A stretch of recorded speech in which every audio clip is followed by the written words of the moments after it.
Muy buenas noches. ¿Podemos empezar ahora? Sí, Tomasa, iniciemos. Correcto, mis disculpas por lo anterior. Muy bien, muy buenas noches a todos los auditores que se vienen conectando a través de todas las redes sociales de la Asociación Jurídica de Derecho en Línea. Nuevamente quien les habla es Tomasa Guachilla en calidad de moderadora y es cierto dirigirme a ustedes y presentarles en este caso a nuestro gran ponente, el invitado especial del día de hoy, que es Eduardo Quispe. El día de hoy va a estar hablando de un tema muy importante denominado la tipicidad subjetiva y su aplicación en los casos prácticos. Muy bien, le damos la bienvenida al ponente y le damos el pase para que inicie con este tema tan importante, tanto para el ámbito jurídico penal y para el ámbito del mismo. Muy bien, estimado, te damos el pase. Cualquier duda o consulta que tengan, al finalizar, en este caso, toda la presentación, todo lo que desean hacer alguna pregunta, pueden hacerlo mediante escritura en nuestro chat virtual o ya sea lanzando la mano. Bueno, mi estimado, te damos la bienvenida. Muchas gracias por acompañarnos el día de hoy. Ya. ¿Qué tal, chicos? Excelente, excelente. ¿Qué tal? Hoy, en esta noche de Viernes Santo, para mí es un honor, un placer para eh, disertar este tema. Quiero agradecer a Cristian, ¿no? Por efectuarme la invitación. Vamos a hablar de un tema interesantísimo, o sea, en el ámbito de la teoría del delito. Me quiero circunscribir en lo que es la teoría del delito, en lo básico, en un concepto del tipo subjetivo de la imputación del tipo penal. Yo quiero compartir con ustedes, ¿no? Admirable, honorable audiencia. Yo sé que aquí no solamente están el Círculo de Derecho en Línea, sino también pues están abogados y estudiantes de Derecho, ¿no? Que dignamente hoy día se han tomado el tiempo para pues formarse y crecer académicamente. Miren, ¿no? ¿Qué tal loable decisión que han tomado hoy día ustedes, señores? Bien, quería comentarles que si tienen alguna duda o pregunta, no duden en hacerla en cualquier momento. Yo estoy aquí para ayudarlos a entender este tema. Eh, Nuevamente felicitarlos. Bien, quiero entrar en contexto en primer lugar. Ustedes saben que hay teorías tripartitas y teorías bipartitas. Eh, Teoría tripartita te dice tipicidad, anticuricidad, culpabilidad. Sin embargo, la teoría bipartita te dice tipo positivo, tipo negativo y al final culpabilidad. ¿Correcto? Momento, ya, ahora sí. ¿Qué más tenemos? La teoría bipartita, por ejemplo, señala que hay rasgos esenciales del injusto penal, un tipo positivo, un tipo negativo, y todo eso se le denomina tipo global del injusto. Es una antijuricidad y una culpabilidad. Esta antijuricidad se construye sobre un suceso en la que interviene una persona como tal, ¿no? La expresión de la personalidad, lo que denominaba Roxin, ¿no? Roxin denominaba a la acción como, o la conducta como una expresión de personalidad y Jacobs también señalaba lo mismo. En ahí podría decir que coinciden, ¿no? Hasta cierto punto, claro está. Luego vamos a ver lo que es la tipicidad dentro del tipo positivo, ¿no? Y el tipo positivo se divide pues en tipo objetivo y tipo subjetivo. En el tipo objetivo vamos a encontrar lo que es mm, la conducta típica, el objeto, el sujeto activo, el sujeto pasivo, el verbo rector, el bien jurídico protegido, el objeto material del delito. Y en el tipo subjetivo vamos a encontrar lo que es el dolo, la culpa y los elementos de trascendencia interna. Bien, ¿no? También vamos a encontrar los elementos subjetivos distintos al dolo. Bien. Quiero que sepan también que hay un concepto sobre el tipo penal. ¿Qué cosa es el tipo penal, así a grosso modo? El tipo penal es una descripción legal de una conducta específica, ¿no? Que el legislador va a considerar como un delito. Yo siempre señalo que el derecho penal te dice qué cosa está mal ¿Y cuál es el castigo para eso que está mal? O sea, eso es en sencillo lo que es el derecho penal. O sea, te dice qué cosa está mal y, y cómo se castiga eso que está mal. Lo que está mal se denomina delito, se considera delito. Y ahora tenemos que, obviamente, no dejarlo pues en qué cosa está mal, ¿no? O sea, porque sería un concepto muy vago, muy simple, pero sí didáctico, simplemente para dejarse entender nada más. Entonces, yo tengo que crear como Estado, el Estado tiene que crear conductas o tipos penales, ¿no? Tiene que decir qué cosa está prohibido. Eso pues, se llama la creación de normas, ¿no? El Estado, a través del Congreso, del Poder Legislativo, crea leyes. Entonces, estas leyes penales lo que te van a decir, por ejemplo, que si tú matas a una persona, que si tú violas, que si tú robas, que si tú efectúas una conducta que vulnera algún bien jurídico protegido, te vas a ir a la cárcel, te vas a ir a un establecimiento penitenciario administrado por el INPE. Eso es básicamente. Ahora, la tipicidad, lo que se caracteriza es porque, o sea, dentro de la tipicidad, para que un hecho sea típico, se tiene que adecuar esa conducta. Por ejemplo, el que mata a otro, ¿no? Tú tienes que matar, tienes que quitarle la vida a una persona, desvivirlo, para que encuadre en ese tipo penal, ¿no?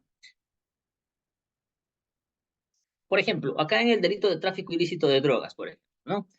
Hay un sujeto activo, hay un sujeto pasivo, hay conductas típicas, hay un objeto de acción del delito, hay una tipicidad subjetiva. ¿Quién es el sujeto activo? El que puede ser cualquiera. Conductas típicas, promueve, facilita. Y ahora con la última modificatoria, el que posee también es eh, sujeto activo o agente activo del delito de tráfico ilícito de drogas. Objeto de acción del delito con el consumo de drogas, estupefacientes, sustancias psicotrópicas. Y este delito no admite culpa, es un delito doloso, pero sí es un delito de tendencia interna trascendente. Es un distinto al dolo. También tenemos el delito de defraudación tributaria, así se clasifica, ¿no? Esta es una forma de clasificar a la tipicidad, ¿no? La acción penal, la tipicidad objetiva, la tipicidad subjetiva. Bien, pasamos a la tipicidad subjetiva. Este es un índice. Elementos del dolo, luego pasamos a la culpa. Quiero desarrollar lo que es teorías del dolo, teorías de la culpa, y no denominarlo culpa, sino imprudencia. Porque está mal denominado, diría yo, culpa, porque no se podría denominar culpa. Para mí particularmente se debería denominar imprudencia. Ese es el correcto lenguaje que se debería utilizar para denominar a la culpa, a, a este elemento del tipo subjetivo. Bien, ¿qué es la imputación subjetiva? La imputación subjetiva se refiere a atribuir al sujeto activo, ¿no? Al agente delictivo, ¿no? Al que presuntamente se está efectuando una conducta delictiva, el conocimiento respecto a que su conducta genera un peligro idóneo o generó un resultado. Esa es la imputación subjetiva. Es decir, que la imputación subjetiva va a analizar si el sujeto activo actuó con dolo o culpa, ¿no? Porque no basta solamente con el encuadramiento objetivo de la conducta en el tipo penal. Es decir, ya, Eduardo mató a Gabriel, por ejemplo. Eduardo mató a Gabriel. No, no basta, no es suficiente con eso. ¿Por qué? Porque probablemente lo haya matado, pero lo haya matado no necesariamente con la intención de matarlo, o, o lo haya matado sin saber que lo haya matado, o lo haya matado en, bueno, distintas circunstancias se van a ir adheriendo de acuerdo a lo que vamos analizando, ¿correcto? ¿Se dan cuenta? ¿Se dan cuenta? Sí, hasta ahí alguna pregunta, alguna duda. Quiero ser muy didáctico, ¿verdad? Porque eh, si no o sea, no quiero que sea un monólogo, pero bueno, cualquier pregunta lo dejan en la caja de comentarios. Bien, lo que yo digo es que no basta con que simplemente la conducta calce en el tipo penal, o sea, se subsuma, o sea, adecue. O sea, está bien, Eduardo mató a Pepito. El delito, o sea, la conducta, perdón, es típica y por lo tanto sería delito. No necesariamente, porque, como les digo, hay circunstancias. Probablemente yo eh, esté manejando con mi carro y esta persona se haya atravesado. Probablemente mi carro estaba manejando y al final estaba conversando por celular. Entonces, hay supuestos en los cuales no necesariamente mm, voy a matar a una persona, como así han dicho, se debería reducirme la pena, ¿no? Bien, por ejemplo, ¿no? En el homicidio simple, el que mata a otro, y el artículo 7 del Código Penal, el título preliminar, que dice, la pena requiere de la responsabilidad penal del autor, queda proscrita toda forma de responsabilidad objetiva, ¿no? Y lo que básicamente dice esto, el artículo 7 de título preliminar, este artículo establece dos ideas fundamentales en materia penal. La pena requiere responsabilidad penal. Para que una persona sea sancionada con una pena, es necesario que exista una responsabilidad penal, que se debe demostrar que una persona ha cometido un delito. Y en segundo lugar, que se cumplan los elementos subjetivos dolo culpo, necesarios para atribuirle la responsabilidad de ese delito. En aquí lo que vamos a ver, pues, es que si es que hay un conocimiento o no hay, o hay una imprudencia, ¿no? Bien. Respecto de la responsabilidad objetiva, ¿no? La responsabilidad objetiva, por ejemplo, es aquella en la que se sanciona a una persona por un resultado dañoso, ¿no? Independientemente de si ha tenido intención o conocimiento mm, del daño que pudiera haber causado, ¿no? En el ámbito penal esto no va a estar permitido. Se requiere que el sujeto haya tenido un conocimiento o una falta de conocimiento. Eso es lo que va a decir, por ejemplo, Jacobs, ¿no?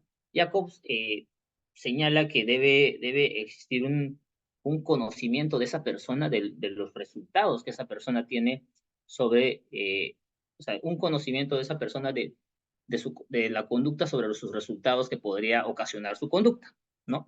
Porque esa persona sabe que, por ejemplo, matando o disparando, efectúa pues una lesión craneal, ¿no? Al disparar efectúa una lesión craneal y esa lesión craneal pues desemboca en un resultado muerte. Eso es lo que dice prácticamente el normativismo de Jacobs. Bueno, vamos a verlo en ejemplos, ya para que se pueda entender más claro, más preciso. Bien, por ejemplo, en este caso, un individuo tiene la intención de matar a otra persona, ¿ya? Y para lograrlo lo dispara con un arma de fuego en el pecho de la víctima. El autor tiene pleno conocimiento de las consecuencias de su acción. Es decir, que disparando al pecho de la víctima causaría su muerte, porque eso creo que supera lo que el hombre promedio sabe. Hay una teoría del derecho penal que se llama la teoría del hombre medio, ¿no? Lo que el hombre promedio sabe. Entonces supera ese conocimiento del hombre medio y por lo tanto él sabe que ese disparo causaría su muerte. Pero por ahí pueden decir, por ejemplo, los que son apegados de la teoría volitiva del dolo. No, pero Eduardo, ahí necesitas también ver si tuvo la voluntad de lograr ese resultado, ¿no? Y bueno, eso ya pues lo tienes que ver en una etapa probatoria, ¿no? La Corte Suprema en ahí, por ejemplo, divaga un poco, ¿no? Por un lado se va por la teoría volitiva, luego dice la teoría del conocimiento cognitiva, ¿no? Y, por ejemplo, planteas una excepción de improcedencia de acción y cuando tú planteas una excepción de improcedencia de acción, la Corte Suprema te responde, señor, eh, estos aspectos del dolo, la voluntad, por ejemplo, la voluntad se tiene que ir a una etapa de juicio y recién ahí, por actuación probatoria, se va a demostrar si hay dolo o no hay dolo. Ese es el criterio de la Corte Suprema. Por lo tanto, rechaza, por ejemplo, los pedidos de excepción y procedencia de acción a nivel de etapa intermedia o a nivel de investigación preparatoria, ¿no? No quiero perderlos porque yo sé que acá hay estudiantes, pero bueno, para los que son abogados, ¿no? Por ejemplo, acá hay otro ejemplo. Un individuo planea meticulosamente el asesinato de su amigo, estudia sus movimientos y rutinas, ¿no? Envenena la comida de la víctima provocando su muerte. Este caso, pues, requiere, obviamente, la responsabilidad penal del autor, ¿no? Él actúa con esa intención, con ese conocimiento, ¿no?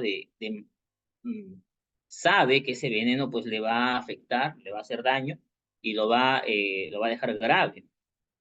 Hay una voluntad ahí de causar el resultado lesivo, la muerte de la víctima.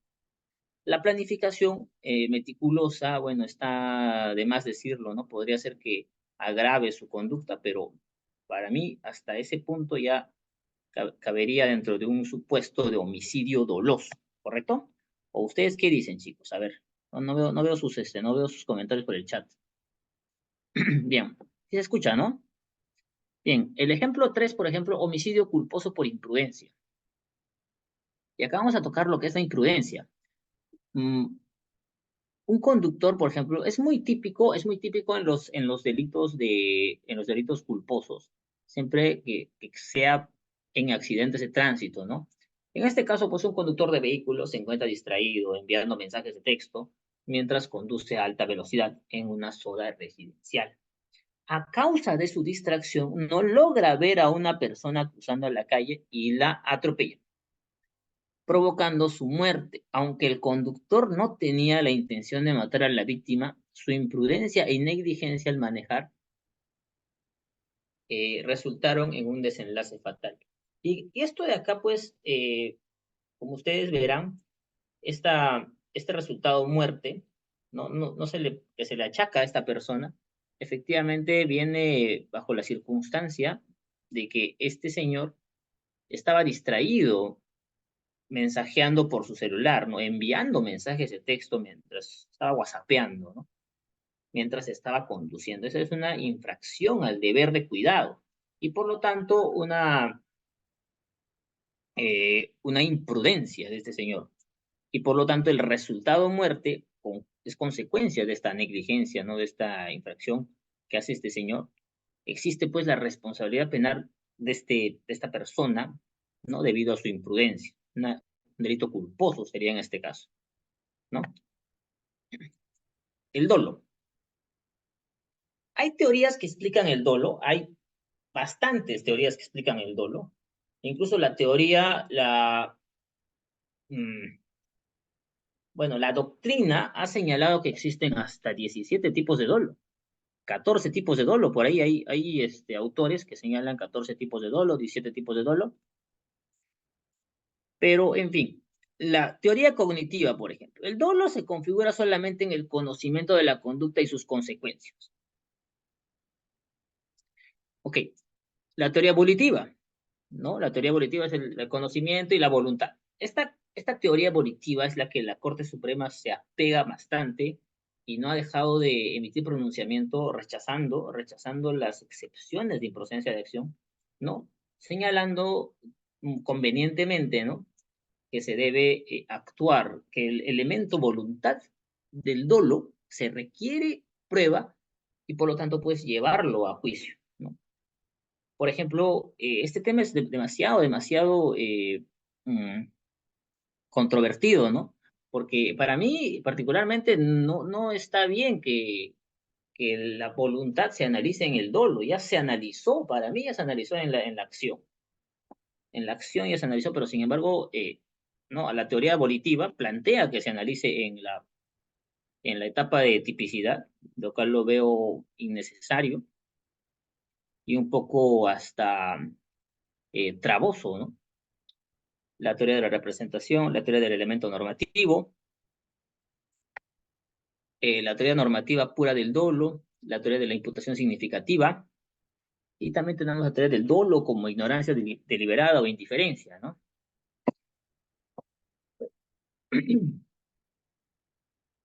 De acuerdo a la teoría volitiva del dolo, tenemos el dolo directo, dolo indirecto y dolo eventual, ¿no? El dolo directo, el autor conoce y quiere realizar la conducta típica. Dolo indirecto, el autor advierte Además, se producirán consecuencias inevitables y necesarias. El dolo eventual representa una probabilidad, ¿no? Una probabilidad. Particularmente yo no estoy de acuerdo con estas teorías, pero, o sea, con la teoría de que divide al dolo directo, indirecto, eventual, porque lo veo innecesario, porque cuando uno va a la práctica, y lo he visto, estos casos, estas teorías se caen por su propio peso. Y vamos a verlo más adelante. Bueno, vamos a ver los conceptos de dolo. Por ejemplo, Ragués y Vallés señala, existe dolo a partir del sentido social de un hecho, de las circunstancias que lo acompañan. Eh, mm, Paulik se llama, por ejemplo, el dolo no está compuesto por el conocimiento, sea estado mental o como atribución. El dolo es una propiedad que describe un hecho definido por las circunstancias, hecho doloso. Paul Mendoza Bae señala atribuirle sentido a un tipo de comportamiento. Bien, pasamos a la teoría cognitiva del dolo. El dolo no se constata o verifica como una realidad psicológica interna del autor, sino que se imputa con criterios normativos, ¿no? A partir de circunstancias externas del hecho. Esto es importante, ¿no? Por ejemplo, acá tenemos ejemplos, ¿no? Ahorita van a entender todo esto con ejemplos. Es muy sencillo de explicar esto. Perdón, es muy difícil de explicar, pero se hace sencillo con ejemplos. Por ejemplo, el conocimiento que sustenta el dolo no es un fenómeno psicológico ocurrido en la mente del autor durante la realización del delito, sino que es una imputación normativa determinada en función de incumbencias de conocimiento derivadas de los roles jurídicamente relevantes. Esto pues da pie al normativismo, bueno, sale del normativismo de Jacob, ¿no? Jacob señala pues prácticamente que para él el dolo, eh, como lo vamos a ver más adelante, aquí está, por ejemplo, Jacob señala esto, ¿no? Muestra mayor intensidad comunicativa para defraudar la expectativa normativa. O sea, cuando tú cometes un delito, el dolo para Jacobs es una expresión, o sea, es una intensidad comunicativa de defraudar la expectativa normativa, ¿no? Entonces, más, es como que te alejas más de la norma para Jacobs. Bien, esto lo vamos a ver en un ejemplo, por ejemplo. Diego es un policía entrenado. Es un policía entrenado en tácticas de combate y uso de armas. En un operativo, Diego dispara contra un sospechoso, desarmado, causándole la muerte. Aunque Diego alegue que no sabía que le causaría la muerte, normativamente se le puede atribuir el conocimiento dada su condición de policía entrenado, porque sabe el poder letal de un disparo. No se requiere probar su representación psicológica al momento de disparar. Entonces, qué fácil serían los casos y qué bonito sería si es que no existe ese tema de la voluntad o necesidad de probanza de la voluntad o de la representación, ¿no? Se dan cuenta porque simplemente nosotros nos vamos a lo que es lo normativo, ¿no? Bien. Acá, por ejemplo, en el delito de colusión. Alan es un asesor legal especializado en contrataciones públicas que trabaja para un ministerio. Alan elabora unos términos de referencia para un concurso público que incluyen requisitos muy específicos que solo cumple una empresa en particular.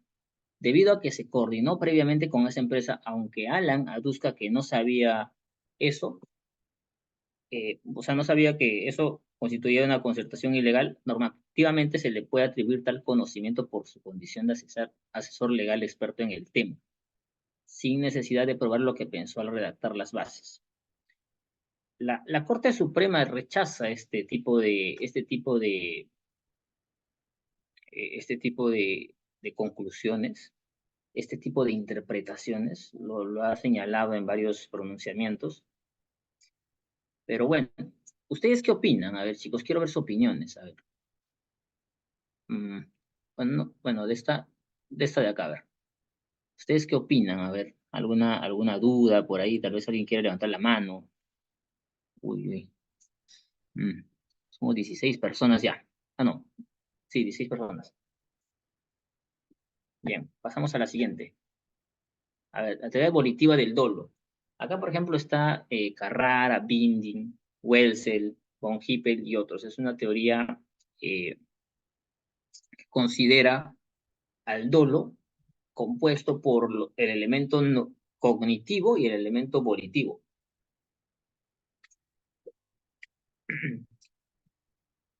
Y esta teoría pues clasifica, ¿no? El dolo directo, dolo indirecto, dolo eventual.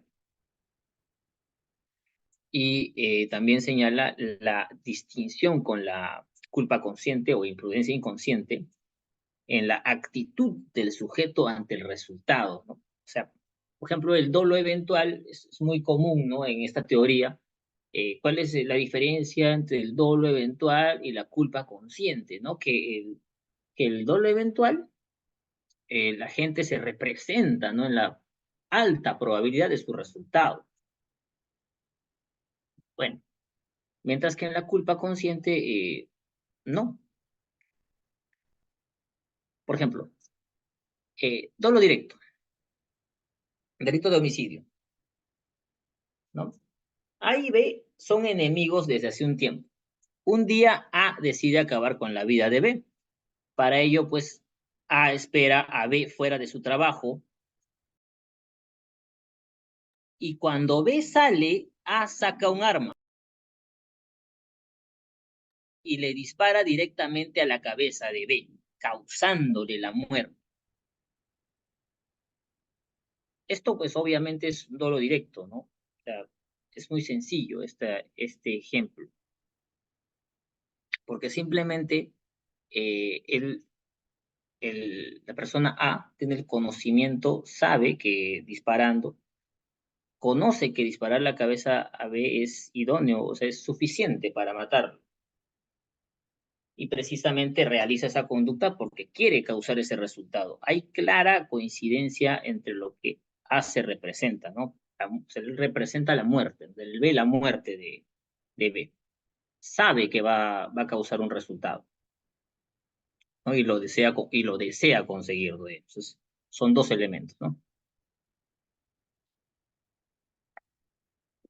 Bueno, se hace más complicado. El dolo de segundo grado. Este es un ejemplo. Carlos quiere cobrar un seguro de vida que contrató sobre Daniel. Para ello, Carlos pone una bomba en el avión en el que Daniel viajará. Bomba programada para explotar cuando el avión esté en vuelo. Carlos sabe que la bomba no solo matará a Daniel, ¿no? Sino que a todos los pasajeros. ¿Y qué tal, pues, Daniel no viaja ese día en el avión y, y el abogado puede decir, mira, señor, pero Carlos quería, pues, matar a Daniel y Daniel no ha subido, por lo tanto, no sería responsable del delito, ¿no? Podría decir alguna defensa. Pero sin embargo, al final no importa porque esto es un dolo indirecto, un dolo de segundo grado, ¿no? Esto, pues, en este caso, la muerte de los demás pasajeros no es el fin último de Carlos. Su objetivo es matar a Daniel, pero sabe que, o sea, matando a las demás personas, igual se va a producir el resultado, ¿no? Y decide actuar. Por ejemplo, el dolo eventual. Ya nos vamos a un poco más difícil. Por ejemplo, Eduardo conduce a excesiva velocidad por una calle llena de personas celebrando un desfile. En un momento pierde el control y atropella a varias personas matando a Farid. Aquí Eduardo no tiene intención directa de matar a nadie. Tampoco considera que la muerte sea consecuencia segura de su forma de conducir. Sin embargo, sabe que conducir de esa manera en una calle llena de gente crea un alto riesgo de atropellar y matar a alguien. Podría ser que en este caso cualquiera puede decir, no, es una culpa consciente, pero el hecho de que exista una alta probabilidad, y esto también es una crítica a esta teoría, ¿no? Porque ¿cómo saber que una persona se representa en una alta probabilidad? ¿No? Porque tendrías que abrirle la cabeza y verlo. Requiere una exhaustiva actuación probatoria. Ay, qué buena pregunta me hace Naomi. Ponle en privado, no le pongas en privado, Naomi, ponle en público, porfa. Muy buena pregunta, de verdad, Naomi. Excelente. Ya. Pero bueno, Bueno, quiero terminar con este ejemplo y paso a responderte, Naomi. Ahorita vamos a responder. Ya. Bueno, lo que señala, por ejemplo, el doble eventual es que tú te representas en una alta probabilidad de efectuar un resultado. Acá tenemos más ejemplos. En la Corte Suprema tenemos el recurso de nulidad 3399-2011 de Ayacucho. Y pasamos a la teoría normativista pura del dolo, de Jacobs y Paulik.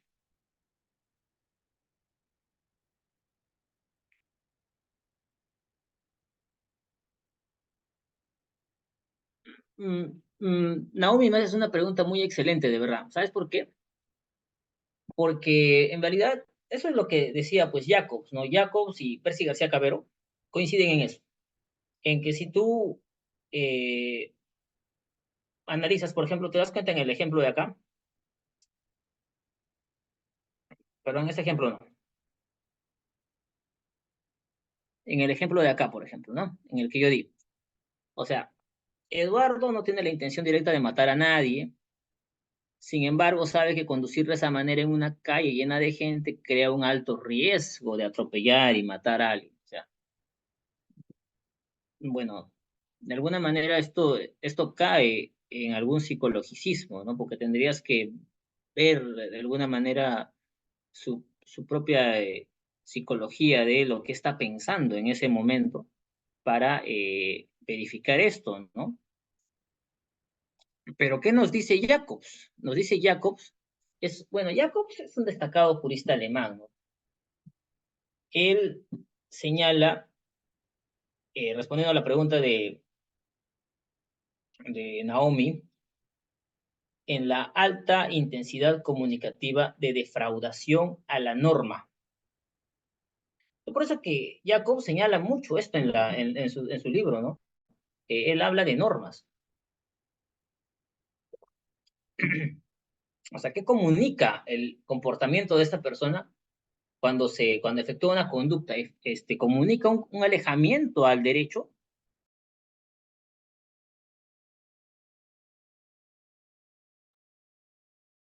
Es decir, la conducta de esta persona eh, comunica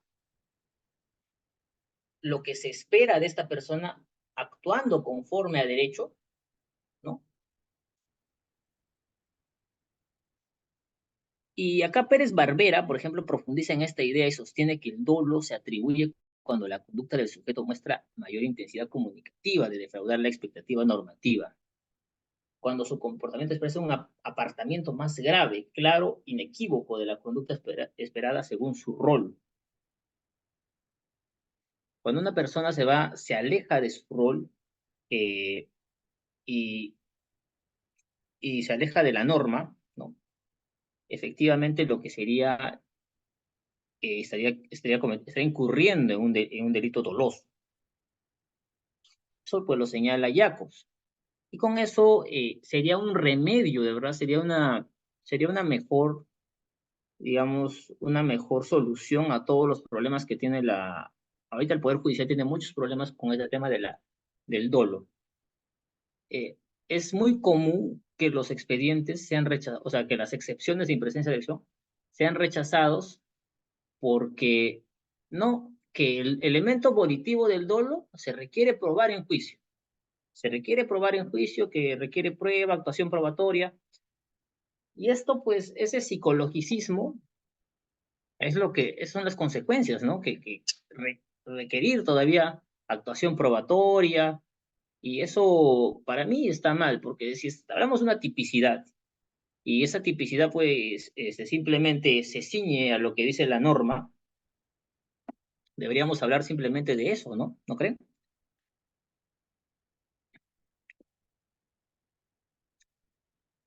Bien. Acá tenemos un claro ejemplo de esta teoría normativista del dolo.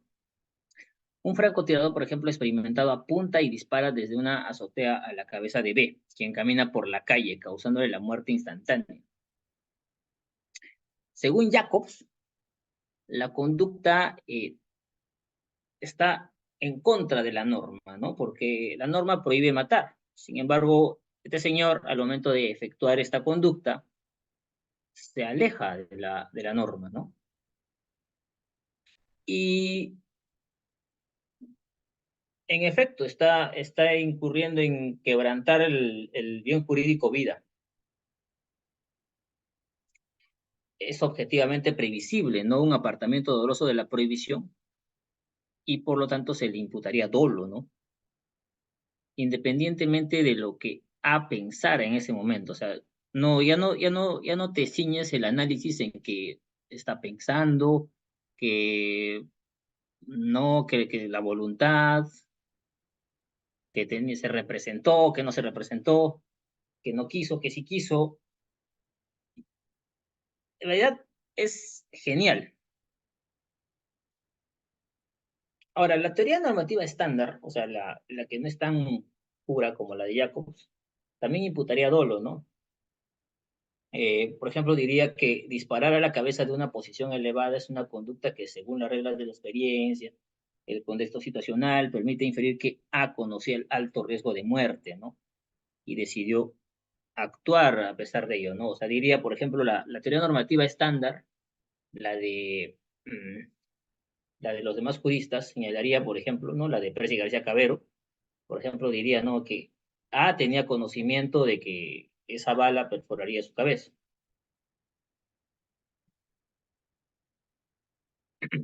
Otro ejemplo acá para ver un poquito más el aporte de Jacobs, que para mí sería genial, de alguna manera implantarlo en este sistema penal. Se prepara una jarra de limonada, C, ¿no? A la que agrega disimuladamente un veneno mortal. Le sirve un vaso a D, quien lo bebe confiado, y muere poco después, ¿no? Y mira, acá cómo es que Jacobs, por ejemplo, te habla de la contrariedad a la norma, ¿no? Del alejamiento a la norma, del apartamiento a la prohibición. Entonces, acá Jacobs señala que eh, esta conducta comunica un alejamiento del derecho, simplemente por el hecho, por la conducta misma, no por por lo relatado aquí, por lo escrito aquí. No estoy verificando actuación probatoria, no estoy haciendo, digamos, evaluando psicologicismos, ¿no? Tampoco estoy viendo qué hay dentro de su cabeza, no me interesa. Lo único que me importa es el análisis en que yo centro es que esta persona se ha alejado de la norma. Comunica la, ¿no? Comunica su ilicitud. No sé quién está levantando la mano. A ver, por favor, el doctor ha levantado la mano. Adelante, doctor, ¿cuál es su pregunta?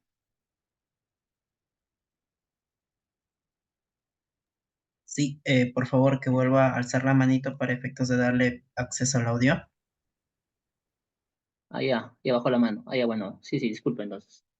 Bueno, ya cuando vuelva a levantar la mano le das acceso al audio. Ya, ok, voy a seguir continuando, ¿ya? Bien, acá tenemos a la teoría de la ignorancia deliberada, ¿no? Como uno de las hijas de la teoría de la normativista pura de Jacob. Si ustedes se han dado cuenta, esta teoría, como todas las teorías normativas de Jacobs, se centran en el alejamiento, ¿no? De la conducta, en simplemente, por ejemplo, en los casos, por ejemplo, de tráfico ilícito de drogas, de delincuencia económica, del lavado de activos, ¿no? Siempre pasa esto, ¿no? Que las personas saben algo, pero al final no lo hacen, ¿no? Esta teoría viene del derecho anglosajón de Estados Unidos, ¿no? Eh, es planteada por Ramón Ragués.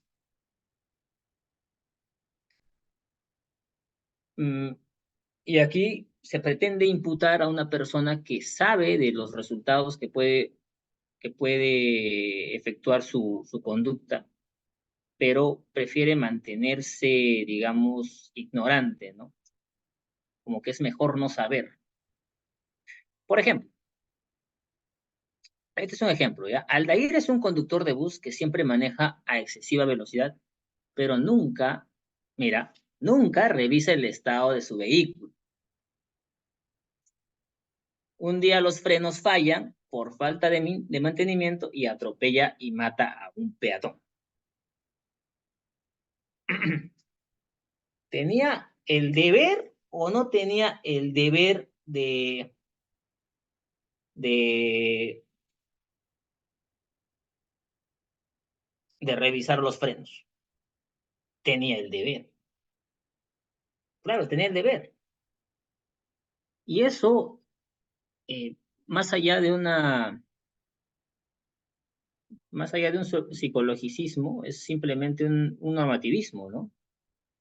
Porque simplemente te fijas en cosas objetivas. Por eso nosotros decimos acá, Aldair puede alegar que no sabía de los frenos, pero se le puede imputar ese conocimiento, pues su rol de conductor le era exigible, porque ¿qué es un conductor? ¿Cuál es el rol de conductor? El rol de conductor es una persona que mm, efectúa el movimiento de una máquina, pero siempre con ciertos reglamentos, ¿no? Y ahí vamos a ver a lo que es la lex artis, por ejemplo, ¿no? La ley del arte, ¿no? ¿Qué conductor, por ejemplo, cuáles son las normas sociales que este conductor tiene? ¿Es normal que un conductor revise su carro siempre? Sí, es normal. Es por eso que aquí, particularmente, sí sería imputable penalmente esta persona. Y acá tenemos una pregunta. ¿Sería similar a un error de tipo o error de prohibición? Mira, un error de tipo es el desconocimiento de uno de los elementos de la configuración del tipo penal, ¿ya? En un caso, por ejemplo, el tipo penal de violación de menor. El tipo penal de violación de menor señala el que tiene acceso carnal con una persona menor de 14 años tendrá pena de cadena perpetua, ¿no? Pero ¿qué pasa si yo, por ejemplo, yo tengo, digamos, 25 años y conozco a una persona de 13 años, ¿no? Conozco a una chica de 13 años, pero que ella me dijo por el Facebook y yo le veo en persona que parece de 20 años, ¿no? Para hacerlo sencillo, para hacerlo rápido. Ah, me dice tiene 20 y yo veo en el Facebook, ¿no? Y su cuerpo también parece de 20, ¿no? Entonces salgo con ella, tengo relaciones, no tengo acceso carnal. Al día siguiente viene su mamá y ¿sabes qué, señor? Has tenido relaciones sexuales con mi hija, te vas a la cárcel, ¿no? Me acusa la policía, tanto del trámite, cadena perpetua. Pero, momentito, en el día del juicio yo puedo decir que ese es un error de tipo. ¿Por qué? Porque yo no sabía que esa chica tenía 20, perdón, tenía 13 años. Ella me hizo creer a mí que tenía 20. Ahora, ¿el error es vencible o es error invencible? El error es vencible cuando yo puedo superarlo. Por eso se dice vencible, lo puedes vencer. ¿Por qué? Porque de haber sido yo más diligente, yo hubiera tenido conocimiento, ¿correcto? Es decir, si yo hubiera tenido más cautela, eh, hubiera tenido más deber de cuidado, más prudente, hubiera revisado, hubiera preguntado, hubiera, ¿no?, hecho las respectivas averiguaciones. Pero yo no lo hice. Entonces simplemente me dejé llevar, ¿no? Como ella me dijo que tiene 20 años, estaba en su Facebook ahí y bueno, quedamos y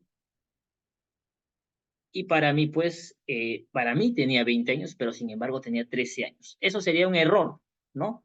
De tipo, un error en la concepción de unos de los elementos de la configuración del tipo penal. ¿Cuál de los elementos? La edad, porque el tipo penal me dice menor de 14, yo pensaba que tenía 20, es un error.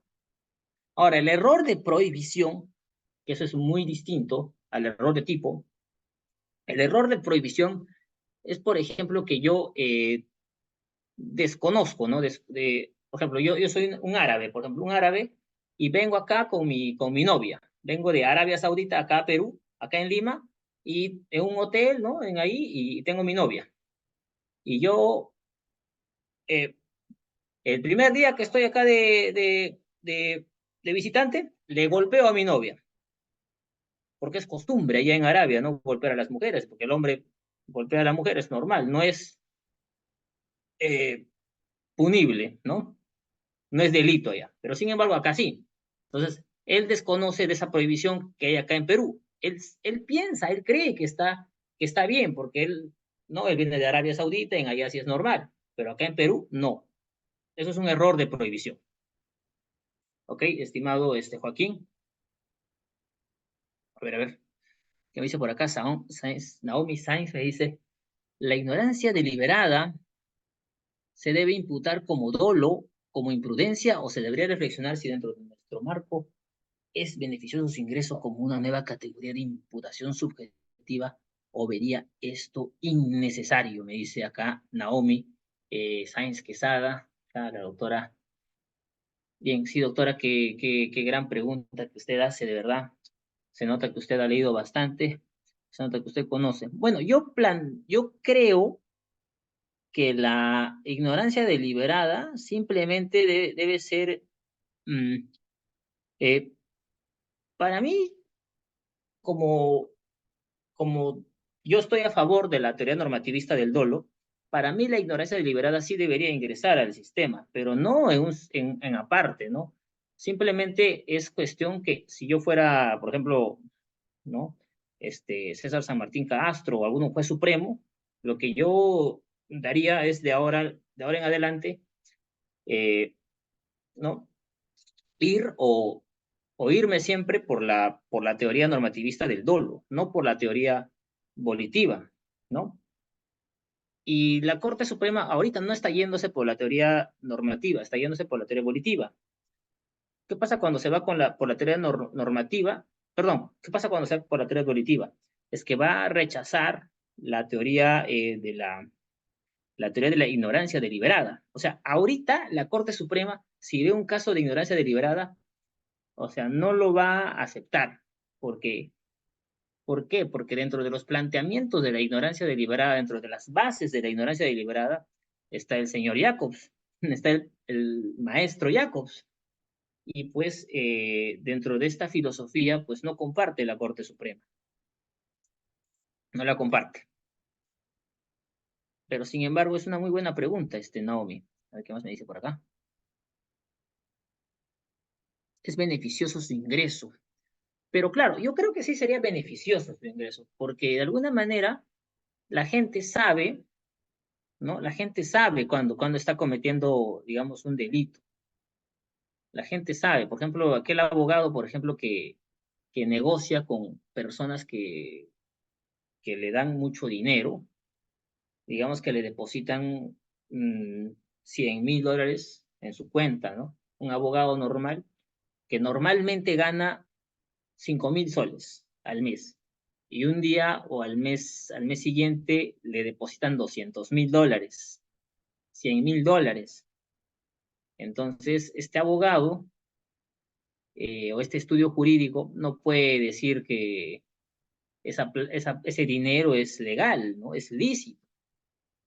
Eh, ese dinero a todas luces es sospechoso de ser ilegal, ¿no? Porque que te paguen un dinero tan grande y de la nada, yo particularmente sospecharía, ¿no? Bien, la culpa, o más bien denominada imprudencia. ¿Qué cosa es la culpa? La culpa es la infracción a una norma de cuidado, ¿no? Eh, la norma de cuidado de una norma penal. Yo siempre digo, ¿no? La culpa se debería denominar imprudencia, porque en nuestro lenguaje siempre la culpa se denomina, o sea, o tratamos de entenderla como responsabilidad. Hombre, yo tengo la culpa, tú tienes la culpa, o sea, ¿qué culpa tiene, no? Y siempre esa culpa, entre comillas, es responsabilidad. Y en parte puede ser que sí, porque esta teoría de la culpa viene desde la teoría tripartita, ¿no? Cuando la culpa sí era responsabilidad. En, antes, ¿no? Cuando surgieron las primeras teorías del delito.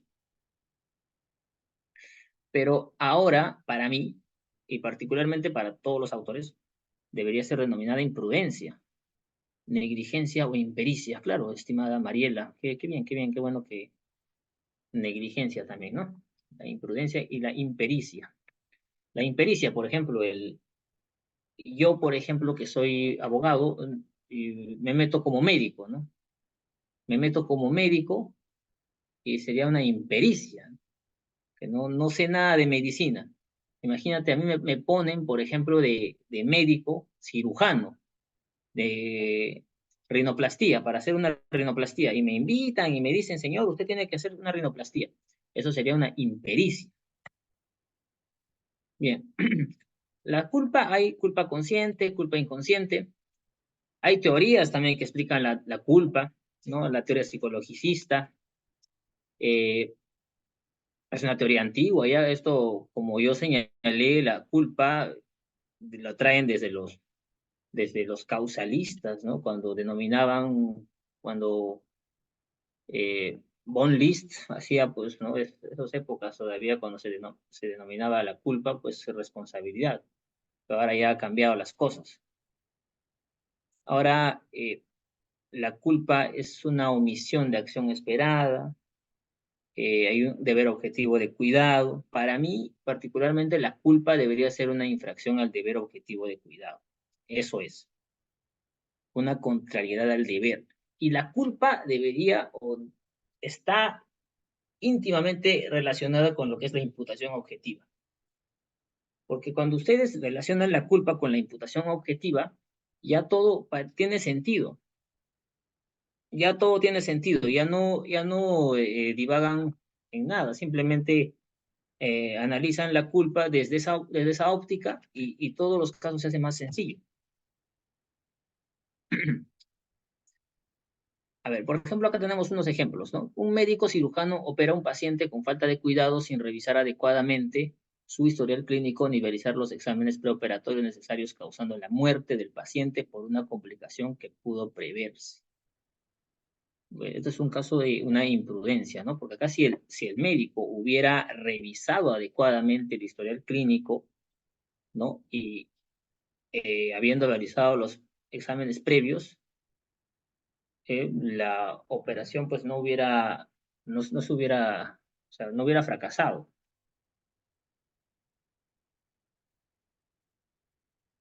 O sea, el médico ha infringido su deber de cuidado. ¿Cuál es su deber de cuidado? De revisar el historial clínico, efectuar los exámenes preoperatorios. Ese es su rol, ¿no? Y ese rol trae consigo normas, o sea, normas generales, normas de la Lex Artis, normas sociales, todo ese bagaje de normas trae como médico. Y es por eso que a este médico se le puede imputar una imprudencia, fácilmente una imprudencia, sin necesidad de efectuar algún psicologicismo, como por ejemplo que el señor se ha representado, que no se ha representado, que ha querido, que no ha querido, ya no ya. Y bueno, estos ejemplos los dejo ahí, los dejo ahí porque, bueno, acá ejemplos de culpa consciente y culpa y dolo eventual, para hacer la distinción nada más. El doble eventual, la culpa consciente, por ejemplo, ¿no? Un conductor maneja exceso de velocidad por una zona urbana consciente del peligro que ello implica, pero confiando en que nada malo ocurrirá. Sin embargo, atropella a un peatón que cruzaba correctamente, causándole la muerte. Esto sería una culpa consciente. El dolo eventual, por ejemplo, bueno, de acuerdo a la teoría volitiva del dolo, el sujeto se representa en la probabilidad de resultado. Hay un caso ahorita que está en la corte, que es un caso de los policías que han atropellado a una chica en el Metropolitano. Yo les quiero preguntar a ustedes, ajá, se lo representa, pero cree que no va a suceder. Es como la canción, ¿no? La doctora Romy Chan lo estableció. todo va a estar bien, todo va a estar bien.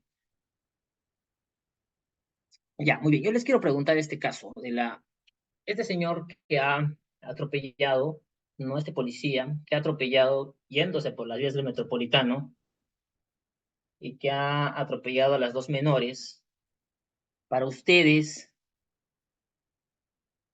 ¿es dolo? O sea, ¿es un homicidio doloso o es un homicidio culposo? A ver, para Mariela Rodríguez dice que es un dolo con previsión, porque no le importa, ¿ya? Bueno, de acuerdo a la teoría evolutiva del dolo, podría ser que sea un dolo, un dolo eventual, ¿no? Porque esta persona, pues, sabe que yéndose por la vía del Metropolitano y pasándose el rojo, puede atropellar a una persona, ¿no? Y podría ser así, ¿no? Eventual. Pero sin embargo, eh, mm, ¿por qué sería imprudencia? Porque ha sido una impericia, porque ha sido, no, una impericia no, sería una falta de deber de cuidado. ¿Por qué sería imprudencia este caso del policía que ha asesinado, o bueno, que ha desvivido a estas dos chicas de la CEPREUNI?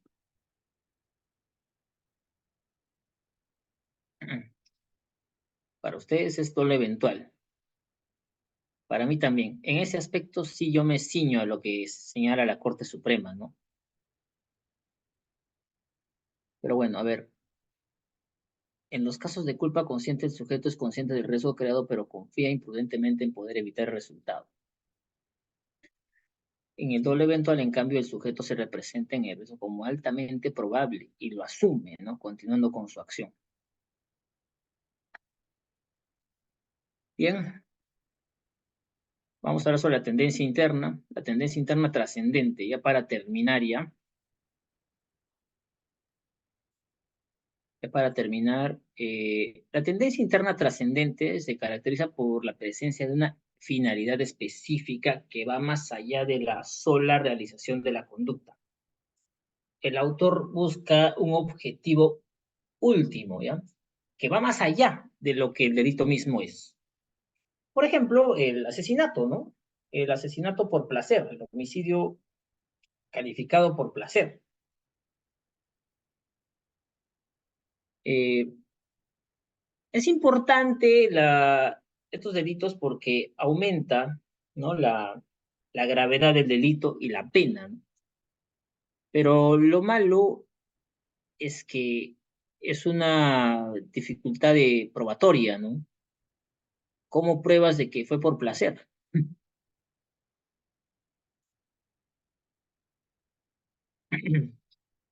Y vamos a resolver un caso último ya para, para,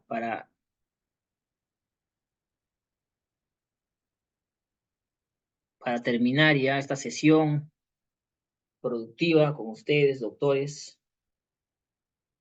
A ver, un boxeador decide golpear a su oponente, quien ya está con lesiones graves, a punto de rendirse, con una fuerza desmedida. A pesar de saber que podría causarle lesiones graves o incluso la muerte, acepta ese riesgo y continúa con su acción. Como resultado, su oponente muere. ¿Qué opinan? ¿Es doble eventual o culpa consciente?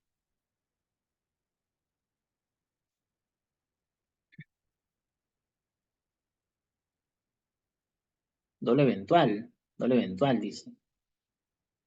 ¿Por qué doble eventual? A ver, a ver quién más, a ver quién más, a ver quién me dice imprudencia, a ver quién me dice imprudencia, o quién me dice culpa consciente, dolo directo, dice.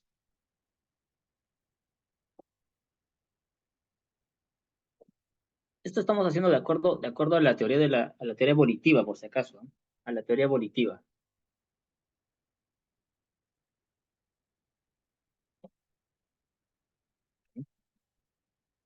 Dolo directo, dice por acá. El boxeador sabe dónde pega. ¿Sabes cuáles son las palabras claves acá?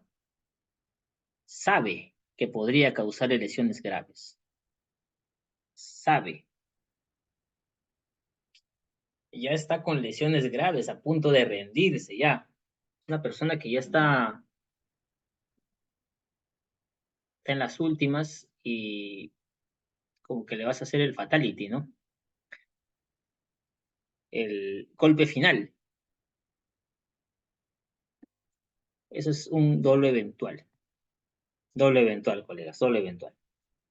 El siguiente caso. Un individuo lanza objetos desde un puente sobre una autopista concurrida. A pesar de no tener la intención directa de matar a alguien,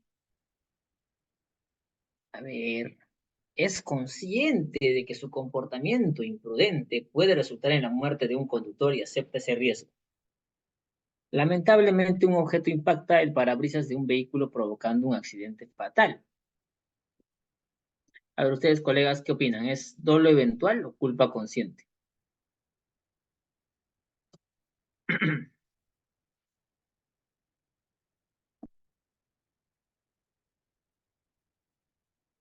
A ver, chicos, ¿qué opinan? ¿Qué opinan?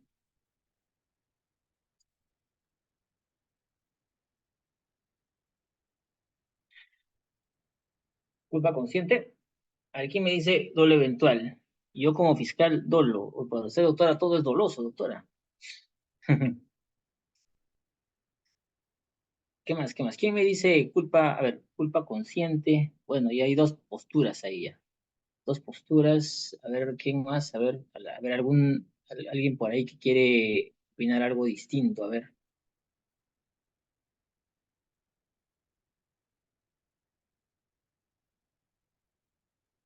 eventual, dice por acá. Recontra eventual, dice por acá. Ay, ay. Ahí está. Ya, ¿qué más dice? Pues solo eventual, dice por acá.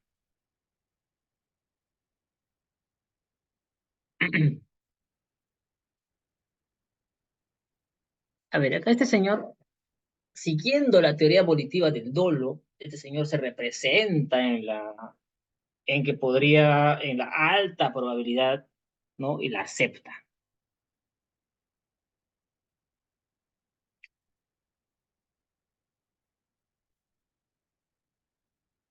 Ahora, dentro del análisis de la tipicidad subjetiva, porque una persona que esté lanzando objetos no creo que esté bien de la cabeza, sería probablemente una causal de inimputabilidad, pero sin perjuicio de ello, yo considero que sea un dolo, yo considero que es un dolo eventual.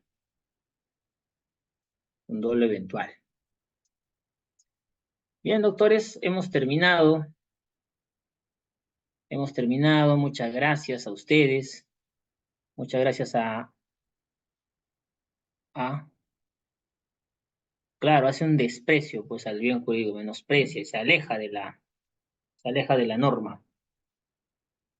Hemos terminado, eh, eso es todo, muchas gracias, agradezco nuevamente a Cristian y a Derecho en Línea por darme aquí la tarima, ¿no? Para poder disertar este tema tan importante. Bueno, eso es todo, chicos. Muchas gracias. Muy agradecido, No sé, estimado Eduardo. Asimismo, solicitar a la comunidad jurídica si tienen algunas palabras de elogio o alguna consulta para efectos de acceder al audio, pueden levantar la manita. Vemos acá muchos agradecimientos. La doctora Mariela, gracias desde Uruguay. Nos están viendo desde Uruguay. Sean, gracias, doctor. Joaquín, gracias, doctor. Correcto. A ver, esperamos un minuto para efectos de que si alguien tiene preguntas o alguna duda que se le ha quedado, para efectos de subsanar. Vemos los elogios todavía. González Laura nos dice gracias, doctor.